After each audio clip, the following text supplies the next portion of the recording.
Hello. હા એ સરપંચ, હા બોલો. એ ઓલા છોકરાને અહીંયા મોકલો હો પંચાયતે. કા શું કામ હે?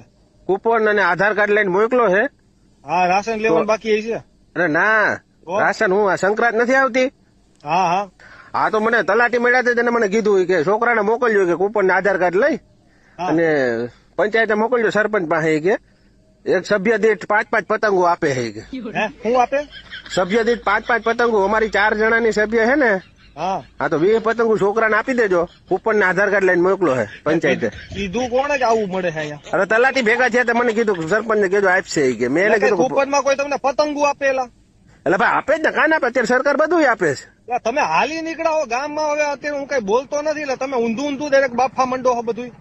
એટલે ભાઈ મને લાગે તમારે ખાઈ જાવી લાગે ભાઈ. હે ને? કઈ ગામમાં કોઈ દી જોયું કે કોઈ દી કોઈ કૂપન ઉપર પતંગો આપી હોય? અરે ભાઈ એ તો સરકાર છે, એ તો બધું આપે.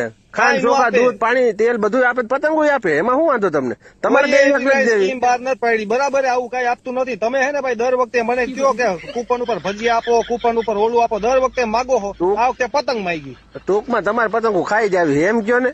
એ જે હોય બરાબર, તમે ફોન રાખો, કઈ નથી દેવાનું. ના ના, તો એક કામ કરો, તમારા પૈસા આપી દ્યો.